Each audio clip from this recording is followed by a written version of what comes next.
پیر کے دن عذاب میں کمی ہوتی ہے تو جو آقا و مولا کو اپنا رسول مان کے ان کی پیدائش کی خوشی منائے تو اللہ ہمیشہ کے لیے اس کی قبر کے عذاب کو دور کر دے. اور ہمیں یقین ہے کہ یہ مجلس میلاد حضرت قبلہ کی والدہ محترمہ کے لیے ذریعہ نجات ہے اور ان کی قبر کو جنت نشان بنانے کا بہت بڑا ذریعہ اور وسیلہ ہے. اور دوسری چیز میں مطمئن ہوں اس لیے کہ میرے نبی نے فرمایا کہ جس کے بچے حافظ قرآن ہوں اور اس پر عمل کرے تو اللہ اس ماں باپ کو قیامت کے دن ایسا تاج پہنائے گا کہ چاند و سورج کی روشنی جس کے آگے ماند نظر آئے گی. سبحان اللہ. اب میں کہتا ہوں کہ جن کے بچے حافظ قرآن بن جائے عامل ہو جائے ان کے لیے یہ فضیلت ہے تو خود حافظ کے لیے کیا فضیلت ہے. سبحان اللہ. تو انشاءاللہ ماں کی مرضی کے بغیر تو یہ حافظ بنے ہی نہیں بلکہ میرا وجدان یہ کہتا ہے کہ ماں کی دعاؤں نے ہی حافظ بنایا. سبحان اللہ. اور ماں نے حافظ نہیں بنایا اپنے لیے جنت کا ٹکٹ لے لیا. سبحان اللہ. اب اللہ کرے کہ جو میرے سامنے ہیں وہ بھی اس اشارے کو سمجھ جائے. اللہ کرے کہ اس اشارے کو سمجھ جائے کہ مرے تو مرنے سے پہلے کچھ ایسی اولاد چھوڑ جائے جو ان کے لیے ذریعہ نجات بنے. سبحان اللہ. ورنہ تو ذریعہ عذاب تو بہت ساری اولاد بن رہی ہے بہت ساری. میں چونکہ وقت میں تنگی ہے وقت اجازت نہیں دے رہا مجھے نعت شریف بھی سنانی تھی لیکن چونکہ بہت کچھ آپ سن چکے عشاء کے بعد سے لے کر کے اب تک ایک سے ایک خطبہ علماء واعظین مقررین نعت خوان حضرات سے آپ نے مصطفیٰ جان رحمت صلی اللہ علیہ وسلم کا ذکر سنا تو بس میں دوسری بار اس اسٹیج پہ حاضر ہوا ہوں اور اپنی میں حاضری ایک میسج کے ذریعے سے تقریر کا وقت تو اینڈ ہو گیا ہے لیکن یہ ابھی ڈاکٹر اقبال کی کچھ باتیں بتا رہے تھے تو میں کچھ نوجوانوں کو پیغام دوں گا. ہمارے نوجوان بہت جلدی گیو اپ کر دیتے ہیں فیڈ اپ ہو جاتے ہیں بہت جلدی ہمارے نوجوان سرنڈر ہو جاتے ہیں بہت جلدی یہ ہم سے نہیں ہوگا. تو آج کا دن میزائل مین اے پی جے عبدالکلام کا بھی دن ہے تو انہوں نے 2-3 بڑی پوزیٹیو باتیں کہی ہیں میں چاہتا ہوں ہمارے نوجوان اس کو سمجھے.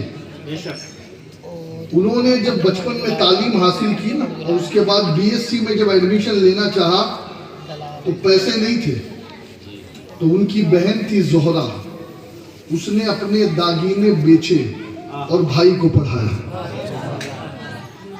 اور ہمیشہ اے پی جے عبدالکلام نے جو میسج دیا ہے نوجوانوں کو یہ بہت بڑی بات ہے کہ کوئی مسلمان ہندوستان میں اس منصب پہ پہنچے بہت بڑی بات ہے بہت بڑی بات ہے. اقبال تو خیر اس سے تو ہمارا لینا دینا ہی نہیں کیونکہ بارڈر کھینچی ہوئی ہے لیکن اے پی جے عبدالکلام کے لیے ہم فخر کرتے ہیں. اب اے پی جے عبدالکلام کہتے ہیں اگر تم میں سے کوئی if you fail never give up اگر آپ فیل ہو جاؤ مدرسے میں بھی ہوتا ہے ہاں کئی بچے تو گردان کے چکر میں مدرسہ چھوڑ دیتے ہاں کاش کہ اگر علماء کچھ اس میں تسہیل کر دے تو کچھ گاڑی آگے چلے. ہاں ہر کوئی تھوڑی علامہ خادم حسین کی طرح گردان سنا سکتا. تو if you fail never give up because fail means کیا ہوتا ہے fail means ہوتا ہے first starting learning اور وہ کہتے ہیں کہ فیل کبھی آدمی ہوتا نہیں ہے. اینڈ کا مطلب وہ بولتے ہیں کہ اینڈ کا مطلب ہے کہ ایفرٹ نیور ڈائز. اور نو کا مطلب وہ کہتے ہیں کہ نو کا مطلب ہے نیکسٹ اپورچونٹی. چلیے اب سمجھنے والے سمجھ گئے, اس کی تشریح نہیں کرتا میں. کل ملا کر یہ کہ نوجوانوں ہار مت ماننا. یہ تیمور لنگ کا نام سنا ہے آپ نے؟ ہاں, لنگ تھا, لنگ. لیکن اس نے جو اتنی بڑی سلطنت حاصل کی نا, ایک چیٹی کو دیکھ کر بھاگ گیا تھا, غار میں تھا, تو دیکھا وہ چیٹی اوپر جانا چاہتی ہے گرتی ہے, جانا چاہتی ہے گرتی ہے, جانا چاہتی ہے گرتی ہے, آخر وہ پہنچ ہی جاتی ہے. وہ کہتی ہے جانور ہو کر کے سکسیس ہو رہی ہے تو میں تو انسان ہوں. سبحان اللہ. SSC میں فیل ہو جاؤ, 8ویں میں فیل ہو جاؤ, گیو اپ مت کرو, محنت کرو, انشاءاللہ اللہ آپ کو کامیاب کرے گی. سبحان اللہ. کرو گے نا انشاءاللہ, انشاءاللہ. علم میں آگے بڑھو. ابھی دیکھیے ایصال ثواب اور یہ تمام چیزیں اس وقت ہوتی ہے جب انسان کو موت ایمان پر نصیب ہو. بہت اہم بات عرض کر رہا ہوں میں, یہ دور پرفتن ہے. آقا علیہ السلام نے فرمایا کہ 1000 بچوں میں سے آدم کے ایک بچہ جنتی ہے. رسول نے فرمایا 72 جہنم میں جائیں گے, ایک فرقہ جو ناجیہ ہے وہ اہل سنت, 72 جہنم میں. اس وقت ایمان بچانا مشکل ہے, اور اتنا مشکل ہے کہ ہاتھ پر جیسے انگارہ رکھنا. یہ یاد رکھنا. اللہ کے نبی فرماتے ایمان کی مٹھاس اسی کو ملتی ہے جو ساری جہان سے زیادہ اللہ و رسول سے محبت کرے, اللہ و رسول پر سب کچھ نثار کرے, اور کفر کی طرف پلٹنے کو ایسا برا جانے جیسے آگ میں ڈالے جانے کو برا سمجھتا ہے. آج ہر طرف سے یلغار ہے ایمان پر. ایمان کے لٹیرے جگہ جگہ پھر رہے ہیں. قرآن نے ہمیں چوکنا کیا. اللہ فرماتا ہے کہ تم مرنا مت مگر مسلمان ہو کر مرنا. مرتے تو سب ہے, کون ہے جو بچنے کے لیے آیا ہے؟ ہر کوئی مرنے کے لیے ہی آیا ہے, کوئی بچنے والا نہیں. لیکن مرنا اس کا مرنا ہے جس کا خاتمہ ایمان پر ہو, جس کی موت کلمے پر آئے, جس کو موت کے وقت رسول اللہ صلی اللہ علیہ وسلم کا دیدار نصیب ہو, جو موت کے وقت اپنی زبان سے اللہ کی توحید اور مصطفیٰ کی رسالت بیان کرے, جو مرنے سے پہلے سچی توبہ کرے. موت تو اس کی ہے. ورنہ یاد رکھو یہ شیطان جس کا نام ہے نا, ان الشیطان للانسان عدو مبین, یہ اتنا بڑا دشمن ہے, ہم تو پتہ نہیں کس کس کو دشمن سمجھ بیٹھے ہیں. بھیا یہ سارے دشمن فرضی ہے, اصلی دشمن شیطان ہے. یہ قرآن نے بار بار کہا, ایک جگہ نہیں 100 جگہ کہا قرآن میں کہ شیطان دشمن ہے. اور کیسا دشمن؟ وہ چاہتا ہی نہیں کہ آپ ایمان پر مرے. وہ موت کے وقت آ جاتا ہے پانی کا پیالہ لے کر, پیاس کی شدت میں کہتا ہے مجھے کہہ دے میں خدا ہوں, تجھے پانی پلا دوں گا, ہمیشہ کے لیے پیاس بجھ جائے گی. حدیث میں اشارے ہیں. اچھا موت تو موت ہے جناب, قبر میں تک ساتھ نہیں چھوڑتا. یہ قبر میں تلقین کا حکم ہے. خیر یہ بات اور ہے کہ یہاں پر رواج نہیں ہے, کوئی تلقین کرنے بیٹھ جائے تو لوگ اس کی جو ہے وہ پوسٹ مارٹم کر دیتے کہ یہ کیا کر رہا ہے. بلکہ حکم ہے کہ جب مردے کو دفن کرو تو اعلان کرو آواز سے کہ اے حوا کے بیٹے, اگر اس کی ماں کا نام یاد نہیں تو حوا کے بیٹے کہے, اور پھر اسے کہے کہ تیرا رب اللہ ہے, تیرا امام قرآن ہے, اسلام تیرا دین ہے, اور رسول اللہ صلی اللہ علیہ وسلم تیرے ہادی ہیں. اسے یہ بتائیں، کیونکہ اس وقت بھی شیطان انسان کو گمراہ کرنے پہ تلا ہے. اب بس 2 باتیں عرض کر کے گفتگو ختم. دیکھیے، شیطان کسی کا سگا نہیں. ہاں، آپ وہاں رشوت نہیں چلتی، سورس نہیں چلتا کہ آپ سوچو کہ بھائی میرے اتنے بڑے تعلقات ہیں تو یہ چلے گا وہ چلے گا. ہاں، بزرگوں کی نسبتیں ضرور تھاما. ہاں، اگر کسی نے پیر کامل کا دامن تھاما ہے، مرشد کامل کا دامن تھاما ہے، تو پھر تو وہ چیز کام آئے گی. ایک بہت بڑے عالم، اتنے بڑے عالم کہ دنیا جنہیں فخر الدین رازی کہتی ہے. سبحان اللہ. اے ہے رازی. اس رازی نے وہ راز کھولے ہیں کہ صوفیہ کہتے ہیں کہ اگر کسی کی تفسیر ہمیں تصوف کے عین مطابق ملتی ہے تو وہ فخر الدین کی تفسیر کبیر ہے. ہاں، بڑی عظیم تفسیر. اور جب سے انہوں نے لکھا ہے آج تک ان کے دسترخوان سے علماء تفاسیر فیض حاصل کرتے. لیکن سنیں کتنے بڑے عالم ہیں، جید عالم، علم کا توتی اور لوہا بولتا، 360 دلیلیں جن کے پاس اللہ وحدہ لا شریک کی وحدانیت کی. ان کی تفسیر کبیر اٹھا کر کے دیکھ لو، علم کے دریا بہائے. لیکن شیطان نے انہیں بھی نہیں چھوڑا. میں صرف ایک بچپن کا ان کا واقعہ سناؤں تاکہ جب بچپن کا علم، فضل اور مقام آپ سمجھیں گے نا، تب ان کی موت کے وقت ان کے مقام کو سمجھ پاؤ گے. بچپن میں آپ 7 سال کی عمر میں منتخب ہو چکے تھے اور عالم تحیر میں گم ہو جاتے. عالم تحیر میں جیسے سامنے کوئی درخت آیا تو وہ درخت کو دیکھتے تو درخت کو دیکھتے رہتے. سامنے کوئی جانور آیا، جانور کو دیکھتے تو جانور کو دیکھتے رہ جاتے. سامنے پہاڑ آیا تو پہاڑ کو دیکھتے رہ گئے. سامنے سمندر آیا تو سمندر کو دیکھتے رہ گئے. یہ آپ کی کیفیت تھی. ایک دن صبح کے وقت آپ نے دیکھا کہ کچھ عورتیں پانی بھر رہی ہیں.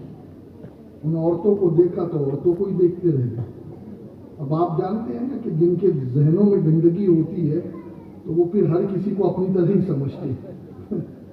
تو پھر گئے ان کے ماں باپ کے پاس، کہ تمہارا بیٹا بہت بچپن سے کہاں لگ گیا ہے، یہ تو پانی بھرنے والی عورتوں کو دیکھتا ہے. دوستو، یہ سب سوچ کی بات ہے. جس کی سوچ جتنی اعلیٰ ہوتی ہے وہ ویسے ہی سامنے والے کے بارے میں سوچتا ہے. وہ رات کے 3 بجے 2 لوگ سڑک کے پاس گزرے. ایک چور تھا اور ایک تہجد کے لیے جا رہا تھا. تو چور نے تہجد گزار کو دیکھا، یہ 3 بجے جا رہا ہے، یہ میری برادری والا ہوگا، یہ بھی کہیں ڈکیتی ڈال دیں گے. اور وہ جو تہجد گزار تھا اس نے کہا 3 بجے یقیناً یہ مسجد میں جا رہا ہوگا. آدمی خود جیسا ہوتا ہے سامنے والے اس کو ویسے ہی نظر آتے ہیں. بس اشاروں کی زبان میں یہ بہت بڑی بات کہہ چکا ہوں میں. ہاں، بڑی بات کہہ چکا ہوں. کچھ لوگ ہوتے ہیں کہ جن کو ہر کسی میں کیڑے ہی نظر آتے ہیں. وجہ یہ کہ وہ خود کیڑے ہیں، خود جراثیم ہے. ان کو کبھی کسی میں اچھائی دکھتی نہیں ہے. ایسا لگتا ہے کہ دنیا میں اللہ نے صرف اسے اچھا بنایا ہے اور ساری دنیا کو گندگی کے لیے بنایا ہے. اب آپ دیکھیں نا، لوگوں نے اعتراض شروع کر دیا. اور ماں باپ کو سب سے زیادہ تکلیف کب ہوتی ہے؟ بچوں ذرا توجہ سے سنو. ماں باپ کو سب سے زیادہ تکلیف اس وقت ہوتی ہے جب ہماری شکایت کوئی ہمارے ماں باپ کو کرے. یہ ایسا وقت ہوتا ہے کہ ماں کے دل کے ٹکڑے ٹکڑے ہو جاتے ہیں. چھلنی ہو جاتا ہے باپ کا کلیجہ کہ میرے بیٹے کی شکایت آ گئی میرے پاس کہ میرا بیٹا ایسا. اب وہ شکایت تو کیا تھی وہ آپ سمجھ گئے. تو حضرت فخر الدین رازی کی والدہ نے کہا کہ میرے بھائی نجم الدین کبریٰ کی خانقاہ میں اسے ڈال دو ورنہ پورے معاشرے میں ناک کٹا دے گا. اس عمر میں کیسی عادتیں لگ گئی ہیں. ماں بھی نہیں جانتی تھی، باپ بھی نہیں جانتا تھا کہ یہ کیا ہے. اب ہوا یہ کہ 2 گھوڑے منگائے گئے. ایک گھوڑے پر ان کے والد بیٹھے،